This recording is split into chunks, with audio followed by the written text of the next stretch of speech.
Porsche is one of the best car brands in the world right now, if not the very best. Its sports cars are among the fastest and most precise machines ever built, and its badge has become the jewel in the crown of German engineering. But it wasn't always like this. In fact, would you believe me if I told you there were times when the Porsche company almost fizzled out completely? To understand how Porsche became what it is today, we have to go back to the very beginning, back to a young engineer whose genius would shape the automotive world in a way the world has never seen. This is the disturbing history of Porsche. Ferdinand Porsche was born in September 1875 in a small village in the Austro-Hungarian Empire. This was the time when horse-drawn carriages still ruled the roads of Europe and America.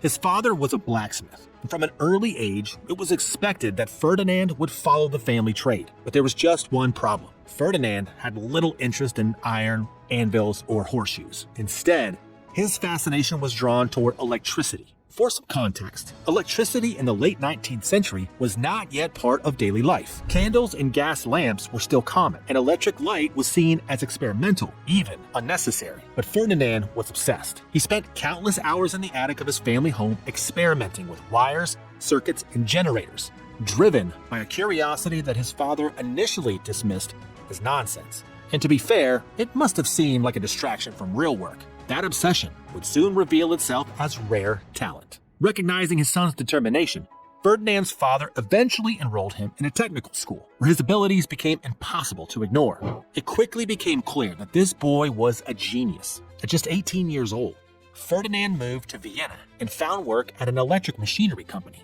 One of his most important early inventions was the electric wheel hub motor, a device that allowed a wheel to be powered directly without complex mechanical linkages.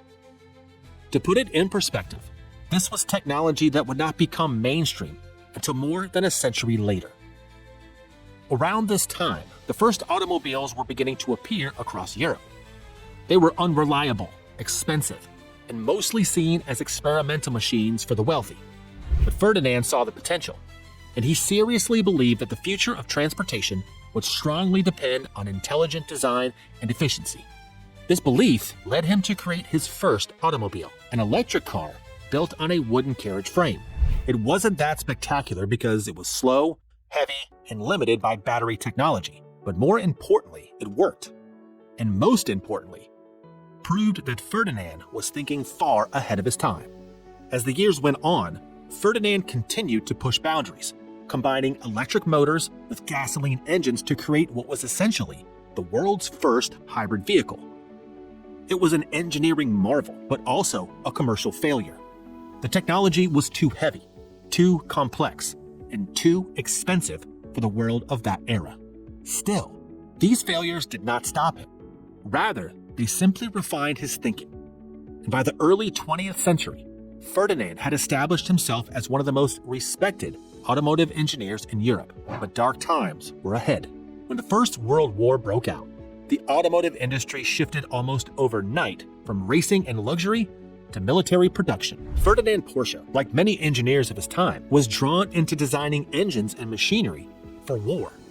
To be fair, this was common practice, and refusing government contracts during wartime was rarely an option. After the war, Ferdinand returned to building cars and achieved even greater success, creating some of the most advanced sports cars of the 1920s. His designs for Mercedes-Benz cemented his stainless reputation, yet creative disagreements with corporate boards and a desire for independence pushed him to start his own engineering company. At first, Porsche was not a car manufacturer. It was a consultancy, offering design and engineering services to other companies. But even at that, business was very slow. You see, Germany was still recovering from the economic devastation of the First World War. To add insult to injury, they had to pay war reparations to the Allies in the War Guilt Clause imposed on them by the Allies. Germany's economy at the time was on its knees, so demand for new vehicles was very limited. The company severely struggled financially, and Ferdinand Porsche was almost about to give up until 1933 came by. When Adolf Hitler rose to power, he made no secret of his interest in automobiles. He envisioned a Germany where every family could afford a car, a symbol of national pride and industrial strength. This idea became known as the People's Car, or Volkswagen. Ferdinand Porsche and numerous other auto engineers submitted their designs. But Porsche won the contract and thus secured the funds and political backings to resuscitate his fading company. This was a step in the right direction, but it wouldn't be for long. The Volkswagen Beetle was an engineering success. There were numerous orders and Ferdinand Porsche stood on the edge of his greatest achievement, but history intervened once again. In 1939, Germany invaded Poland and the Second World War began. Civilian car production was halted. Factories were converted for war, and Porsche became deeply involved in military projects. Ferdinand Porsche worked on military vehicles, tanks, and weapon systems for the Nazi regime. Even worse, Porsche factories were implicated in the use of forced labor. Prisoners of war and civilians were made to work under brutal conditions. While Porsche later acknowledged these crimes and contributed to compensation funds, the damage to the company's moral legacy was already done. After the war, Ferdinand Porsche was arrested and in prison. His health deteriorated rapidly under harsh conditions.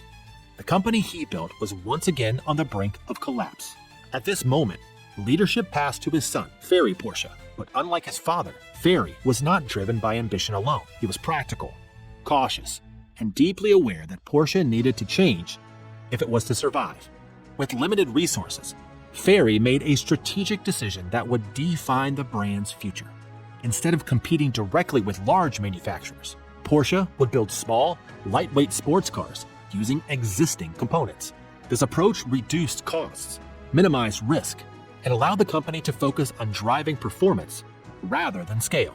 The result was the Porsche 356, the first car to carry the Porsche name. The 356 was modestly powered and relatively simple, but it was beautifully balanced, reliable, and engaging to drive. In motorsport, it quickly proved itself, winning races and building a reputation for durability. Sales slowly increased, and Porsche found its footing. However, Ferdinand Porsche died in 1951, never fully seeing the brand's global success.